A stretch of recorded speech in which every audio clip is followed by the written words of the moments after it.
네, 안녕하세요. 방금 소개받은 사용자 아사달입니다. 네, 반갑습니다. 저는 그 AI 인공지능에 대해서 좀 긍정적인 면 위주로 말씀을 드리겠고요. 앞서 발표하신 분께서 약간 이제 여러 가지 부정적일 수도 있는 점들, 또 우리가 개선해야 될 사항들 위주로 얘기하셨는데, 저는 AI 자체로 무엇을 할 수 있는지 위주로 이제 좀 발표를 하도록 그렇게 하겠습니다. 제가 따로 발표 자료가 있는 것은 아니고 시연을 하는 것으로 되어 있습니다. 그래서 실제로 인터넷 사이트를 띄워놓고 AI가 작동하는 모습을 이제 보여드릴 텐데요. 챗GPT는 다 한 번씩 써보셨죠? 네, 그 정도는 이제 다 하고 이제 이 오늘 행사에 오셨어야 되는 거고 예습 복습을 철저히 해야 되니까. 자, 저는 그 챗GPT의 그 LLM을 활용해서 우리 위키백과에 이거를 한번 사용을 해보자 라는 주제로 발표를 하려고 합니다. 자, 혹시 제가 이제 화면을 좀 보여드릴 수 있을지 모르겠는데 화면 공유 다 했고요. 주가라서 지금 온라인에도 공유된 상태입니다. 네, 여기 우리 오늘 행사 잘 보이시죠? 지금 온라인으로 보시는 분들도 이제 잘 보이실 텐데요. 오늘 행사에 보시면 제 발표가 이제 세 번째지만 두 번째로 옮겼고요. 챗 GPT를 이용한 위키백과 정책과 도움말에 대한 챗봇을 시연을 하겠다. 실제로 한번 보여드리겠다 이건데요.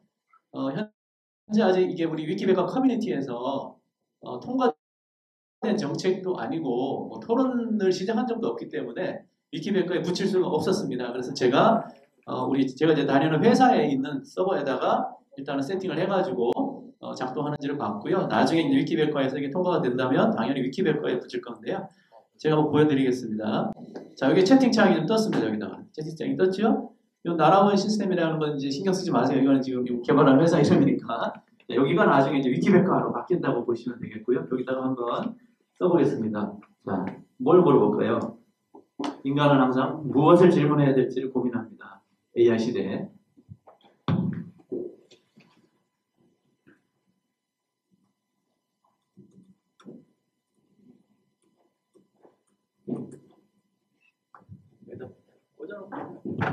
위키백과의 삭제 정책에 대해 알려줘라고 제가 썼습니다. 띄워쓰기 고쳐볼까요? 자, 그리고 질문을 던졌어요. 과연 얘가 얼마나, 그거 나옵니다. 1초도 안 돼서 바로 나오는데, 위키백과의 삭제 정책은 위키백과에서 생성된 문서가 삭제되는 절차와 기준을 설명하는 정책입니다.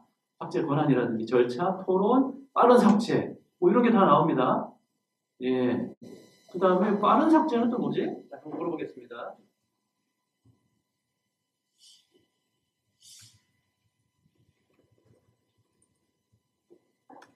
빠른 삭제 정책에 대해 알려줘라고 제가 썼어요.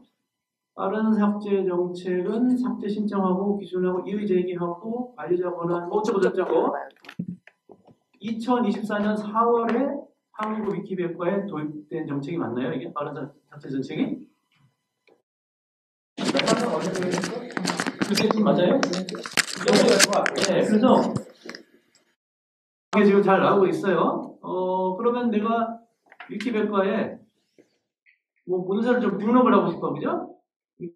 위키백과의 등재 기준이라고 있지 않습니까? 우리가 위키백과의 등재 기준에 대해 알려줘는 그냥 시간 관계상 생략. 위키백과의 등재 기준은 신뢰할 수 있는 2차 출처에 뭐 유명하고 조명해야 되고 독립문서 정책 지침을 준수해야 되고 그렇답니다. 신기하네요. 똑똑하네요. 조명해야 된다는데 조명성이 뭐야, 그죠? 물어봅시다. 참고로 이 챗GPT한테는 존댓말을 써서 물어봐도 되지만 저처럼 반말을 써서 물어봐도 되고 얘는 항상 꼬박꼬박 존댓말로 답변을 합니다. 제가 이거 테스트를 여러 번 해봤는데 반말을 한 30번, 50번을 제가 하면요. 어느 순간 얘가 저한테 반말합니다. 말 놓습니다. 진짜로.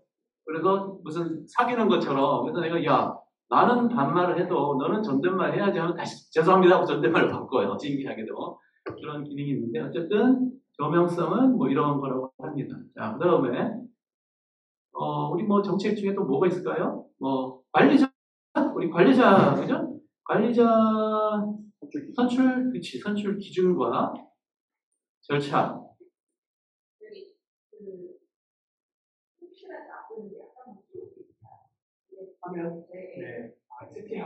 그렇군요. 이게 이제 제 화면에서는 보이지만 밖에서는 안 보이실 수 있으니까 요거를 키우는 방법은 화면 이제 전체로 키워놓고 컨트롤 플러스 누르면 커지겠죠. 이렇게. 오, 네, 그죠? 자, 관리자 선출에 대해서 제가 질문했어요. 관리자 선출 기준과 절차에 대해서 알려달라 했더니 회원 가입을 먼저 해야 된대요. 최고 관리 이거는 이거 잘못된 거. 이거는 우리 회사랑 좀 섞였나 본데. 이 회사에 관리자가 있거든요. 우리 회사 직원들 중에 위키백과 관리자라고 다시 하겠습니다. 위키백과 관리자. 요게 나중에 이제 우리가 이거를 위키백과 분리할 거지 않습니까? 그럼 이제 이런 문제는 안 생길 거예요. 위키백과 관리자의 선출 절차와 기준에 대해 알려줘.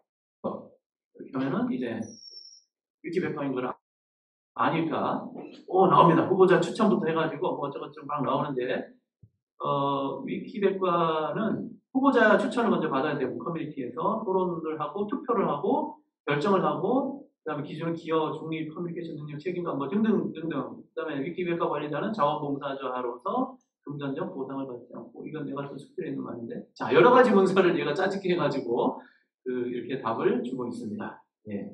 궁금하신 거 뭐 있으신가요? 네. 그 마이크 좀.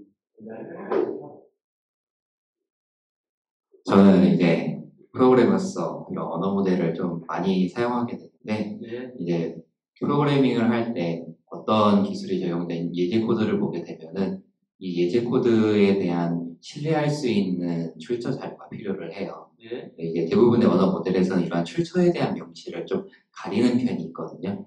그래서 지금 이 채팅을 하는 과정에서도 이게 정확히 어떤 곳에서 자료가 시작이 되었는지에 대한 명시가 반드시 필요해야 할 것으로 예상이 돼요. 근데 이제 그렇게 된 언어 모델이 생각보다 명시를 하지 않는 이상, 프롬프트를 명시를 하지 않는 이상 별로 없을 뿐더러 그리고 이제 만약 이게 명시하도록 파인 튜닝이 되어 있더라도 과연 그러한 것을 수행할 수 있는지 이게 상당히 중요한 문제라고 생각이 돼요. 왜냐하면 이제 채팅에 대한 답변은 할루시네이션일 수도 있고 아니면은 뭐 근거 없는 내용일 수도 있고 이게 사용자마다 동일한 프롬프트에 대한 답이 다 다를 수도 있거든요.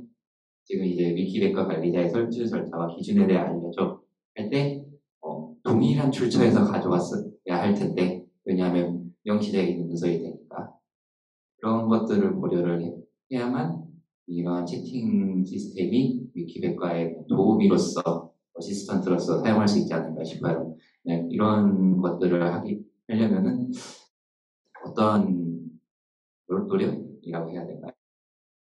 어떤 것을 좀 알아봐야 할지. 네, 질문은 다 이해를 했고요. 현대의 기술로 100% 정확한 지식을 알려주는 AI 챗봇은 지구상에 존재하지 않습니다. 가장 성능이 뛰어난 챗GPT라는 것조차도 제가 물어본 거 사람마다 다르겠지만 90%에서 95% 정도는 정확한 답변이 나오지만 항상 5%에서 10%씩 가짜 정보를 섞어서 알려줍니다. 할루시네이션인 경우도 있고.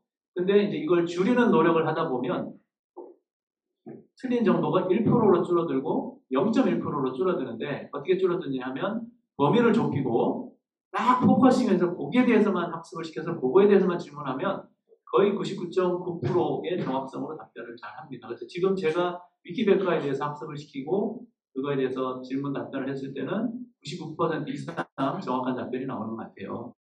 왜냐하면 매우 작은 데이터를 매우 집중해가지고 학습시켰기 때문에. 자, 그 다음에 출처에 대해서 질문하셨는데 출처는 밑에 달아주는 그런 기능을 현재 제가 개발을 못했습니다. 네, 그래서 안 됩니다. 안 되지만 한두 달 안에 그 기능은 개발을 할 계획이에요. 우리 회사 직원들하고 같이 개발하고 있으니까. 근데 출처가 달리면 그 100% 정확하냐? 클릭을 해서 가보면 그 출처를 볼 수 있으니까 이건 정확한 게 맞구나 이렇게 이제 좀 안심이 되죠. 근데 간혹 출처 자체도 할루시네이션으로 달아줍니다. 그래서 클릭해보면 해당 사이트가 존재하지 않습니다. 이렇게 나와요. 아니 출처가 있다는데 그럼 이제 그 위에 답변이 다 신뢰성이 하나도 없어지는 거죠. 출처 자체를 알려주는 그 자체도 할루시네이션이 있어요. 그래서 완전한 답변은 없다. 다시 말해서 더 근본적으로 챗GPT든 뭐 아니면 라마든 무슨 AI가 답변하더라도 전적으로 신뢰해서는 안 되는 거고 참고용으로만 써야 됩니다. 자, 우리가 어디다가 전화 상담을 해요. 때로는 해야죠. 제가 뭐 어쩌고 했는데 이렇게 해서 그 상대방은 인간이겠죠. 인간이 답을 100% 신뢰할 수 있습니까? 아니죠. 직원도 실수를 해요.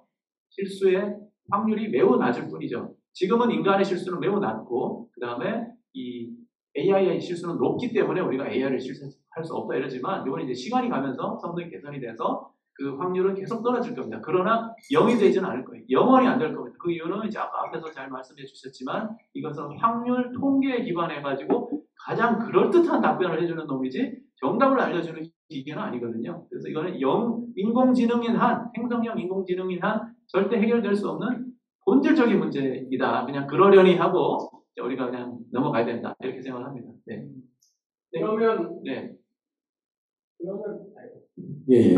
그러면 그런 부분들이 어딜까 주의사항이 좀 있어야 되겠네요. 당연히 우리 정책에 어디 이 챗봇을 사용하면 도움말을 사용에 있어서 유의사항은 신뢰하지 마라. 참고해라. 꼭 들어가야 되고 그다음에 면책. 그죠? 책이 없다. 그렇게 따지면 뭐 위키백과에 나오는 모든 문서는 100% 신뢰할 수 있나요? 뭐 마찬가지입니다. 네. 네, 또 다른 분 질문 받겠습니다. 제가 말씀드릴게요. 그 정책과 지침이라는 게 확실히 네. 그런 것을 이해하는데 확실히 저는 도움이 될 것 같다 이런 생각을 했어요. 네. 문서의 출처를 알고 그런 것보다는 일단 지금으로서 이거를 적용한다면 되게 이제 난잡해 정책과 지침이라는 예를 들어서 삭제 정책 빠른 삭제 기준만 해도 최근에 있는데 엄청 난잡하게 지금 설명돼 있거든요. 그거를 어떻게 하면 간결하게 만들까에 대해서 저희가 좀 생각을 하고 있는데 협회 사무국에서 그런 거 잘합니다. 예. 그런 거를 AI가 잘할 것 같다. 오히려 그런 쪽으로 일단 먼저 활용을 해보자. 그런 생각이 일단은 first impression으로 좀. 지금 한번 보여줄 수 있을까요? 빠른 삭제 기준? 빠른 삭제 기준에 대해서 예를 들어서 빠른 삭제 기준 A1이 뭐야? 한번 해보죠. 여기까지 아시는 제가 알아봤는데 한번 저도 한번 해보겠습니다. 빠른 삭제 정책 기준 중에서 A1 항목의 내용에 대해 알려줘. 그렇죠? 이거 질문한 거죠? 자, 죄송합니다. 해당하는 데이터를 같이 못했습니다. 자, 그러면 그냥 일반적인 빠른 삭제 정책 기준에 대해 알려줘. 아주 상세한 내용은 얘가 답변을 할 때도 있어요. 못할 때가 물론 더 많지만은 명백한 저작권을 침해했거나 광고거나 허위거나 비방 등등 있을 때 빠른 삭제할 수 있죠. 이런 말들은 다 맞는 말이에요. 예, 그 A1이라는 게 이렇게 아까 그 내용이 들어있는 게 맞는데 그게 지금 이렇게 매치가 안 되는 거예요. A1이 뭔지를 인식하지 못하는 빠른 삭제 자체는 이제 학습을 하는 거고 그렇게 하면은 이제 뭐 작아서 내용은 보실 필요 없습니다. 위키백과의 도움말까지 해서 총 95개 문서를 제가 테스트로 학습을 시켜봤고 잘 됩니다. 키위 있죠? 우리 소식지 키위도 학습시켜봤는데 학습이 잘 되고 있고요. 한 번에 지금 100개씩 보기로 해서 좀 길게 한번 보면은 정책과 지침 중에서 다 학습시킨 건 아니고 테스트로 제가 몇 개를 학습시켰고 그다음 텍스트로 17개를 학습시켰고 도움말도 한 10몇 개, 키위는 8월로만 전부 다 한번 학습을 시켰습니다. 그래서 이걸 만약에 모든 문서를 다 학습시킨다면은 한 1000개 정도의 문서가 학습되지 않을까 싶고요. 1000개 정도는 매우 작은 양이라서 뭐 학습도 금방 하고 또 서버 부담도 전혀 없는 그 정도 수준이다 이렇게 생각하고요. 그런 좁은 데이터를 갖고 있기 때문에 질문에 대한 답변은 상당히 정확하게 나올 것으로 예상됩니다. 네. 자, 그리고 여기에서 그 유의할 사항은 지금 제가 히스토리 누르면 옛날 것들 다 보이는데 일반적인 질문도 다 된다는 거예요. 이걸 차단할 수가 없어요. 예를 들면은 뭐가 있죠? 고양이 특징에 대해 알려줘. 고양이 좋아. 고양이의 자, 할 거예요. 우리 고양이하고 위키백과하고 아무 상관이 없잖아요. 특징에 대해 알려줘 하면 그냥 우리 정책을 막 찾다가 없죠. 정책이 없으니까 다른 데 갑니다. 어디에? 미국의 API로 챗GPT 서버에 가가지고 거기에서 그냥 고양이를 물어봐요. 그러니까 이 챗봇은 챗GPT가 답변할 수 있는 거를 다 답변하고 그 다음에 우리 위키백과가 추가로 학습한 거를 더 답변하는 그런 방식으로 돼 있어요. 레그라고 그러죠. 레그, RAG, 리트리벌하고 또 오그멘티드 확장해가지고 제너레이션하는 그런 레그. 네. 빨리 받을게요. 초보자들 위한 도움말도 다 됩니다. 등재 기준이 어떻게 나오는지 보여주시죠. 위키백과의 등재 기준에 대해 자세히 알려줘. 그렇죠? 뭐 모든 문서를 위키백과에 등재할 수 있는 건 아니잖아요. 쭉 나옵니다. 지금 간단히 나오네. 신뢰할 수 있는 2차 출처가 있어야 되고 중요해야 되고 사실이라고 해서 무조건 등재할 수 있는 건 아니잖아요. 중요해야 되고 독립된 문서로 존재할 수 있어야 된다. 이렇게 간단히 지금 나오고 있어요. 지금 이 중에서 제가 보기에는 이거 한번 자세히 물어볼까요? 신뢰할 수 있는 2차 출처가 무슨 뜻이에요? 예, 그러니까 예. 그런 이제 그런 것들은 자, 이런 식으로 계속 꼬리에 꼬리를 물고 답변할 수 있고요. 당연히 꼬리에 꼬리를 물고 계속 답변합니다. 끝도 없이 답변을 해요. 말을 엄청 잘합니다. 그래서 편집자의 감독을 받아야 되고 평판이 있어야 되고 동료 피어 리뷰를 거친 논문이어야 되고 출판물이어야 되고 등등등등 계속 나옵니다. 또 피어 리뷰는 뭐야? 이런 식으로 끝도 없이 물어보면 계속 답을 해줍니다. 네. 그러게요. 일단은 뭐랄까요? 쉽게 되는 것 같지는 않고 네. 초보자들이 보기에 네. 쉽게 뭔가 말을 풀어쓴다기보다는 있는 거를 잘 요약을 해서 그럴듯하게 보여주는 건 잘하는 것 같아요. 지금 상황에서는. 네, 맞습니다. 예. 그러니까 뭐 2차 출처가 뭔지도 모르는 사람이 저걸 읽으면은 전혀 알 수는 없겠지만 어쨌든 그 난잡하고 긴 것들을 잘 요약을 해주긴 한다 이런 생각은 들어요. 우리 정책 문서가 A4 용지로 몇 페이지잖아요. 얘한테 물어보면 막 10줄 20줄만 나오니까 일단 짧게 답변할 수 있는 거로는 굉장히 효용이 있다.